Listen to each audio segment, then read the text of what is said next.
From soil to market, the journey of tomatoes. Welcome to the journey of one of the world's most beloved crops, the tomato. It all begins with the soil.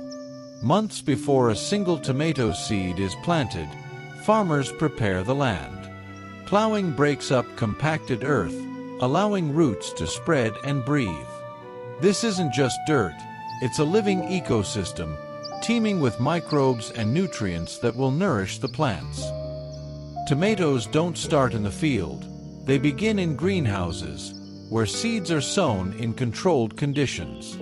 Each seed holds the potential for thousands of tomatoes, but it needs warmth, light, and care to sprout. As weeks pass, the plants stretch toward the sun, producing flowers that will become tomatoes. Bees play a crucial role, pollinating each bloom to spark fruit growth. Farmers support the plants with stakes or cages, keeping the heavy fruit off the ground. About 60 to 80 days after planting, the moment arrives: harvest time. Ripe tomatoes are picked by hand to avoid bruising. Farmers look for that perfect red hue, though some are harvested green for longer storage or specific markets.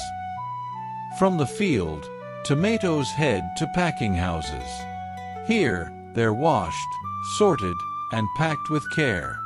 Every crate is a promise of quality, destined for grocery stores, restaurants, or local markets. Finally, the tomatoes reach their destination, the market. Here, they shine as the stars of countless meals, salads, sauces, or simply sliced with a pinch of salt. Every purchase connects the consumer to the farmer's hard work and the land's bounty. And so, the cycle begins again. From plowing the fields to the vibrant markets, the journey of a tomato is a testament to human effort and nature's generosity. Thanks for joining me on this adventure. What's the next food story you'd like to explore?